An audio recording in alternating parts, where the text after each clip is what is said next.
There's no arguing it. Towson University's debate team wins, claiming an historic win.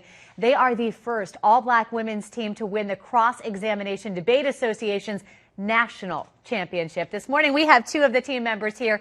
We have Amina Ruffin and Corey Johnson, both here to talk about the major victory. Ladies, way to go. Congratulations. Thank you so much. You've made so many people proud in this area. Now we want to pick your brain a little bit as we admire your huge trophy, by the way. That's ridiculous. But I'm going to ask you first. We'll start with you, Amina. What was the topic, first of all? The topic was restricting presidential war powers authority. They say the nigga's always already queer. That's exactly the point. It means that the impact is not, that is an impact turn to the that it is a case turn to the affirmative, because we are saying that queer bodies are not able to survive. That it necessarily means that the body of the nigga is not able to survive. We got the topic in about July, and we started doing our research then. When the nigga sees these pains and suffering, that he can only envision himself, that he does not see another nigga that he can feel sympathy for or embrace, but rather that otherness gets obliterated. And we've been supplementing our research throughout the season. Man, photogenic object, disfigured, lynch, and trauma enough. The insight, the trauma representation is back central to the black child, devouring and identifying with the stories and images the white culture brought up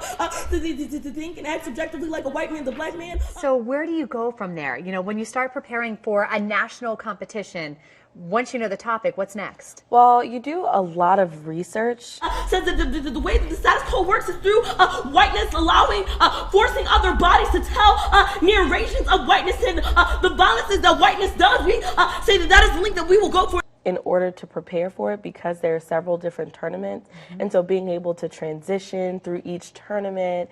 Capture and separate from exposure to cultural representation of the white world, the cultural move the white world into the child eye zone, and able to respond to opponents' arguments. On sexual trauma as a way of grounding its racist cultural fantasy, the cultural trafficking images of the black man's photogenic objects. So just a lot of preparation. Disfigured, lynch, and trauma enough. The insight, the trauma representation is back central to the black child, devouring and identifying with the stories and images of the white culture. Reading of articles and books. And they only recreate what it means to be an authentic nigga, because we are not allowed to read certain things or speak in a certain way, because we are seen as not truly speaking to niggas. But it is a question of who even wrote this shit. All that good stuff. Was there anything that threw you off during the competition? You know, something that someone else said, another team, that made you go, ain't it crazy that 2 days ago I almost went to jail and I'm here right now?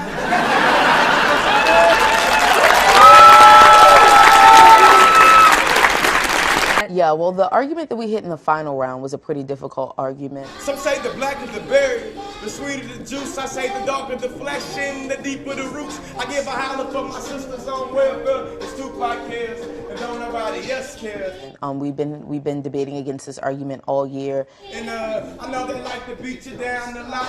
When you come around the block, brothers clown a lot. But please don't cry, dry your eyes, never let up. Forgive, but don't forget, girl, to keep your head up. And kind of testing out different strategies against it. Who encounters himself as a phobic object within the white culture, encounters the dereliction of his own self-representation through that culture. Dereliction is one. Our final round strategy proved to be pretty successful. Now, because whiteness is able to continually operationalize, we are able to be known in this space, known as the damaged little black girl. But yeah, it was a very unique argument from the University of Oklahoma. Niggas are always in oppositions to governments. War powers should not be used against niggas. At what point did you think we got this? Before death is eternity, after death is eternity, there is no death, there's only eternity. And I be riding the wings of eternity like, yeah, yeah, yeah. Clack, clack. But see, my flight doesn't go undisturbed, because time makes dreams deferred. And on my time to turn my days to daymares, my nightmares to turn my past. Clack, clack. The nigga got time beating my ass. And y'all, I be having dreams of chocolate-covered watermelons, fried with filled chicken like pinatas, with little picking sons and daughters standing up in them with big sticks of aluminum foil, hitting them, trying to catch the pieces of all the fried chicken wings. And Aunt your mom and Uncle Ben are standing in the corners of the room with the rifles pointing the heads of the children. Don't shoot the children, I shot, don't shoot the children. But they say it's too late. 2014 exceeded national champions on a 7-4 decision is the negative from California.